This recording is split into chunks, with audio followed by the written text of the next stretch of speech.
This is a creepy true story of a haunted bridge that once stood near Lookout Mountain in Alabama. I live about 4 miles out of a town on a narrow country road which connects 2 high-traffic paved roads.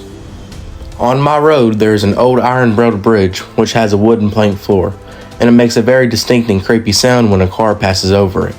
In the quiet of the evening, I can sometimes hear clearly the sound of the old bridge complaining as vehicles cross from one side of the creek to the other. On a number of occasions before I moved to the area, I was told the story of the bridge being haunted, and some of my friends and I made trips to see this bridge and hopefully the ghost. The story I heard told was of a woman and her very young baby being killed as she attempted to cross the bridge. It happened one very foggy night almost 100 years ago when she was walking back home from a friend's house. She carried a lantern in one hand and the baby on her other arm.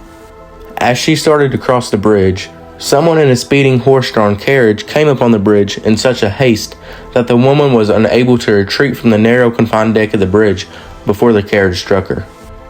The woman fell to her death in the water below, and the fate of the baby was assumed to be the same by the friends and neighbors who came to assist once they learned of the accident. And unfortunately, the baby was never found. The hauntings actually consisted of 2 parts. One part claims that the lantern can be seen moving along the road and onto the bridge where it drops from the bridge into the water below. Just before the light drops from the bridge rattles, as though the speeding carriage was rushing across it.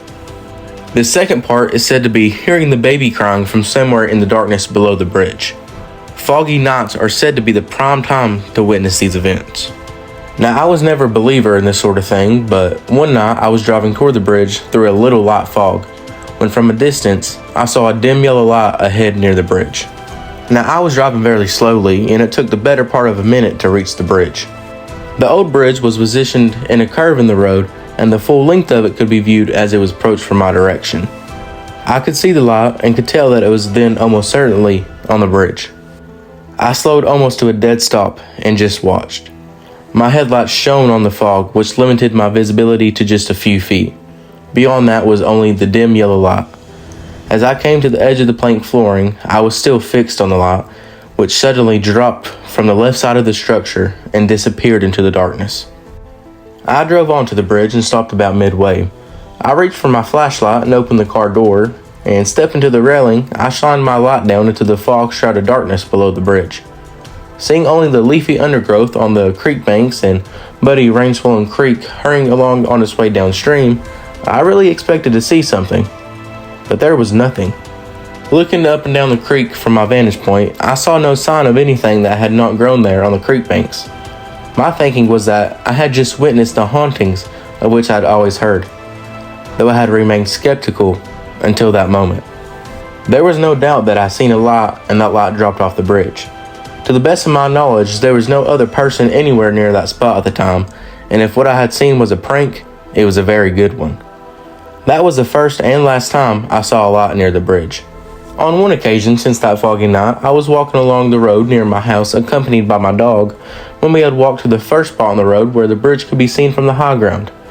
And I paused and I looked up at the near full moon through the light patchy fog when I heard what I was sure was a horse-drawn carriage moving rapidly along the road near the bridge. The moon brightly lit the countryside with a ghostly glow as it filtered through the fog. Looking at the road leading to the bridge from where I stood, I could just make out a dark form of some size moving along the road in my direction. As it drew near to me, I could clearly hear the hoofbeats of horses and the rattle of a working carriage. What I was seeing and hearing had to be a horse-drawn carriage. No other vehicle makes that sound. The view of the road was blocked in one spot at the foot of the hill just yards from where I stood waiting to clearly see whatever was moving towards me. I watched as the dark form disappeared into the blind spot, and suddenly, the sound was no more. Only an unexpected gust of wind in the trees. Instead of a carriage passing me on the road, I felt that surprising and short-lived gust of wind push past me and stirred the moonlight fog. My dog, which had followed me, stood and watched intently at the empty roadway. He may have been expecting to see something too, or maybe he did see something, but he just didn't say. I looked both up and down the road for the phantom carriage, which had apparently vanished into the vapor. Only the quietness of a fog-shrouded night surrounded us, and since that time, I've never seen or heard the phantom carriage again, and frankly, I hope I don't.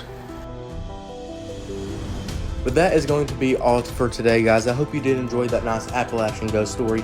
If you did, make sure to leave a like on this video and comment down below what was your favorite part of today's story. And make sure to subscribe if you haven't already, because that helps me out a whole lot, and it would be greatly appreciated. But if you have any stories or anything that you would like to send me, you can always send them to my email that's in the description below. And it's always on my About Me page on my channel page. So if you have anything that you would like to send me, or a story that you'd like to send me, just go click that email and you can send them right to me. But thank y'all so much for watching, and as always, have a great day.